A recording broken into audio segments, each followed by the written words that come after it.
Assalamualaikum warahmatullahi wabarakatuh. Dikisahkan dalam kitab Tarihu Dimashq juz 66 halaman 168 karya Al-Imam Ibnu Asakir.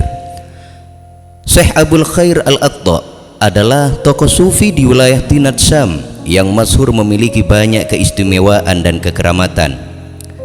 Cerita kekeramatannya banyak ditulis dan tertuang dalam sejarah. Salah satu kekeramatannya yang paling populer atau masyhur adalah takluknya binatang buas kepadanya. Namun demikian, Abul Khair juga dikenal sebagai orang yang tidak fasih dalam membaca Al-Quran. Konon, pernah ada seorang ulama fikih bertamu ke rumah Abul Khair. Saat waktu Isya tiba, Abul Khair dan tamunya itu pergi ke masjid untuk melaksanakan sholat sebagaimana biasa.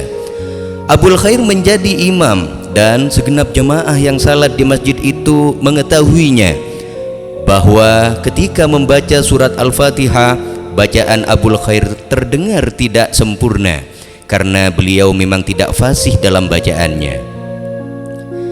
Selesai salat berjamaah, si tamu yang ahli fikih itu memilih untuk mengulangi salatnya karena bacaan imamnya tidak fasih.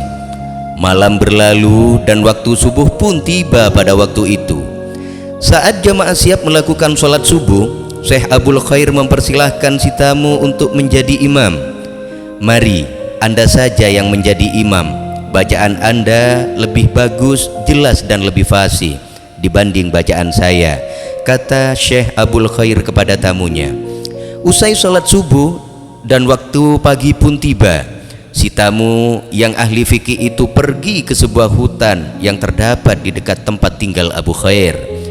Tidak lama setelah itu terdengar suara jeritan minta tolong. Syekh Abul Khair bergegas menembus lebatnya hutan itu. Ternyata si tamu yang ahli fikih itu sudah jatuh pingsan tidak sadarkan diri dengan posisi tubuh terlentang. Ternyata seekor singa telah nongkrong di atas dadanya, siap untuk mencabik-cabik dan memangsanya. Syekh Abul Khair menghampiri singa itu.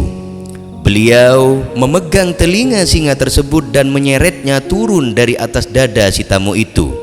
Seraya Syekh Abul Khair berucap, "Celaka, engkau telah membuat tamuku menjadi takut sehingga tamuku menjadi pingsan tidak sadarkan diri," tutur Syekh Abul Khair kepada singa itu.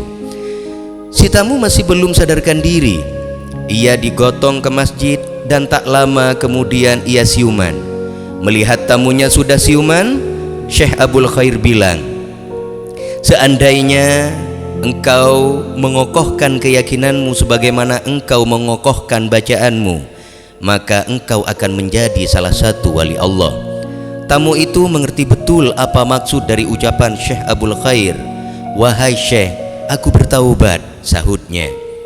"Tepatkan keyakinanmu sebagaimana engkau menepatkan bacaanmu.